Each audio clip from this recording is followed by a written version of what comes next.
J'ai l'immense honneur maintenant d'accueillir la directrice générale d'Aesio, Sophie Elkrieff, qui va nous donner en conclusion son regard sur cet enjeu majeur de développement des compétences et de développement de l'employabilité au cœur de ces deux grandes mutations que sont économiques, que sont la transition écologique et la transition numérique. Bienvenue Sophie Elkrieff. Merci beaucoup Nathalie. Merci à tous déjà parce que je suis très fière d'avoir été invitée, à clôturer ce colloque. J'ai pas pu écouter tous les échanges, mais on les a suivis dans l'entreprise et puis là je me suis, connectée dès que j'ai pu. L'idée c'est pas de synthétiser, c'est vraiment de revenir sur les idées. Je pense que vous les avez toutes évoquées, qui moi me semblent essentielles, me tiennent à cœur et sont un petit peu le fil rouge, dans dans le sujet, qui est proposé où, où on a envie de réussir ces transitions. Réussir, ça signifie, évidemment avec l'accompagnement nécessaire et avec la justice sociale, qui s'impose et tout en gérant la troisième transition qui est celle des modes de travail. Parce que ça fait partie, d'un tout. Heu, Aujourd'hui, enfin et je pense que tout un chacun dans les entreprises, on s'en rend compte. Et enfin, je pense qu'un des sujets, qu'on a dans la société, c'est, de retrouver une cohésion sociale. Est-ce que ces transitions, et donc le pour moi, je vois, je suis quelqu'un de très optimiste de nature, mais pour moi, ces transitions sont une opportunité, heu, de recréer de la cohésion sociale, qui s'est un petit peu étiolée, dans notre société quand même. Heu, donc heu comment faire? J'ai entendu certaines des propositions. Donc si je devais revenir sur les 3 notions clés qui pour moi, sont enfin voilà, sont clés, et ça rejoint tout ce qui a été dit, c'est tout d'abord la responsabilité. Donc on parle de responsabilité des entreprises, sociales, sociétales. Pour moi, ce qui peut fonctionner, c'est quand chacun prend ses responsabilités. Et ça signifie, que tout un chacun aussi prenne ses responsabilités individuelles. Et je suis pas en train de dire que, public fragile n'est pas fragile et cetera, mais ça peut pas fonctionner si, soit c'est descendant ou s'il y a qu'un acteur, qu'une partie prenante qui qui est responsable.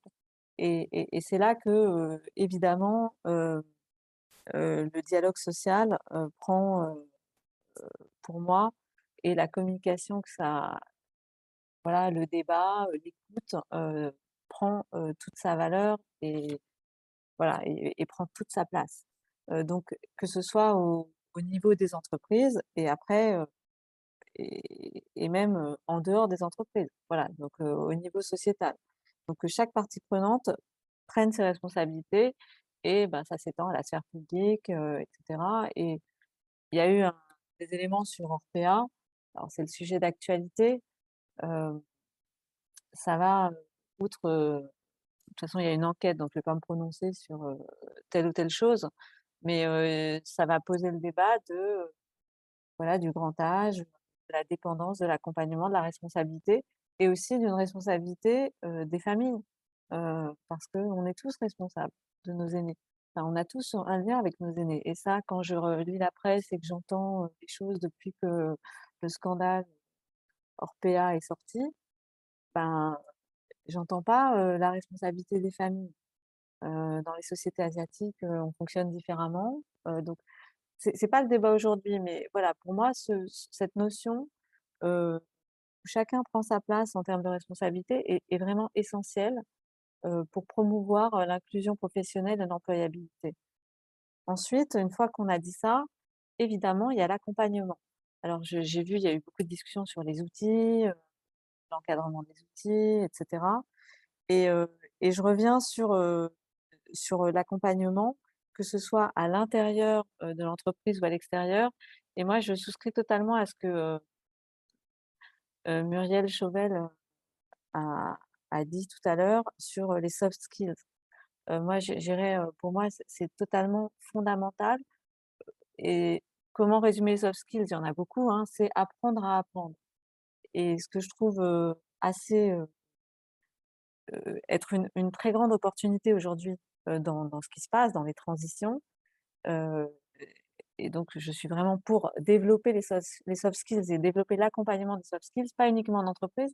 C'est qu'en fait, comme il n'y a que des nouveaux métiers, ça met tout le monde sur la même ligne de départ pour, euh, pour acquérir de nouvelles compétences. Alors, ce qui est sûr, c'est que ceux qui sont en emploi et ceux qui ont été exclus de l'emploi, ben, on n'a pas la même confiance en soi, on n'a pas la même estime de soi. Déjà, quand on sent que son métier est en train de dépérir et qu'il va falloir se réinventer, mais qu'on est en emploi, c'est assez compliqué. Trouver du sens, voilà, de remplir son pot d'estime quotidien, et on a tous besoin de ça. Donc, quand on est en dehors de l'emploi, c'est encore plus difficile. Mais je pense qu'il y a une vraie opportunité et une pédagogie pour expliquer, ben oui, mais ce sera moins difficile parce que vous êtes pas très loin de tout le monde. Donc tout le monde est un petit peu à égalité, tout le monde a ses chances en fait, dans ces nouveaux métiers, et tout le monde peut les apprendre. Donc il faut y mettre de l'énergie collective, au sein des entreprises, en dehors des entreprises. Mais pour ça, vraiment cette notion de soft skills, j'y souscris à 1000, parce que je pense que c'est voilà, c'est l'adaptabilité, c'est, ne pas, s'auto-censurer parce qu'on n'a pas certaines compétences techniques à un instant T donné. Voilà, donc ça c'est assez fondamental. Et le troisième volet que je trouve, aussi essentiel, et là aussi, Muriel Chauvel l'a évoqué, et je le mettrai sous, chapeau, la solidarité intergénérationnelle. C'est que, bah oui, on parle de dépendance, on est dans la solidarité intergénérationnelle, on parle de nouveaux métiers et de mentorat inversé, on est dans ce concept-là, je souscris totalement.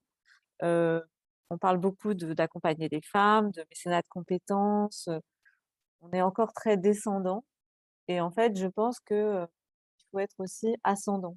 Donc c'est et ça, quand on explique que quand on définit, les gens sont seniors dans les entreprises à 45 ans, bon, heu, il va falloir s'adapter, hein, parce qu'il va falloir travailler plus longtemps.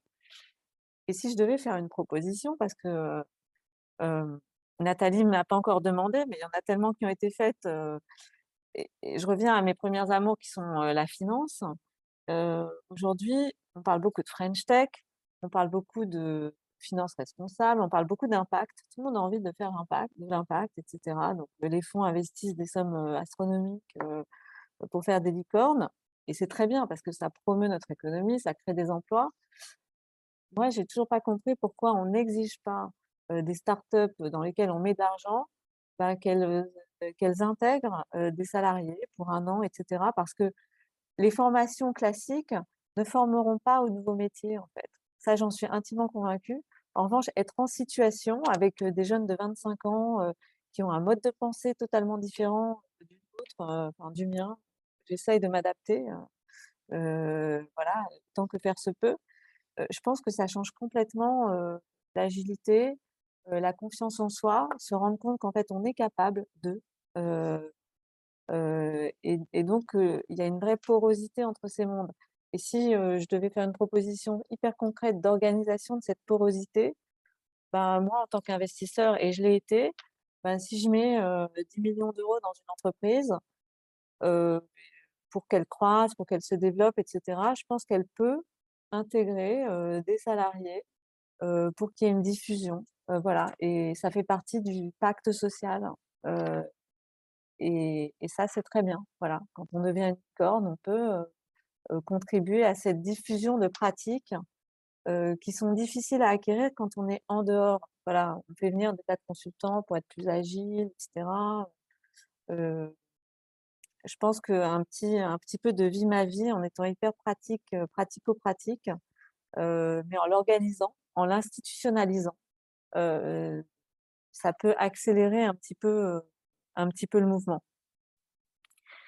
Et enfin, donc voilà, responsabilité, accompagnement et solidarité intergénérationnelle.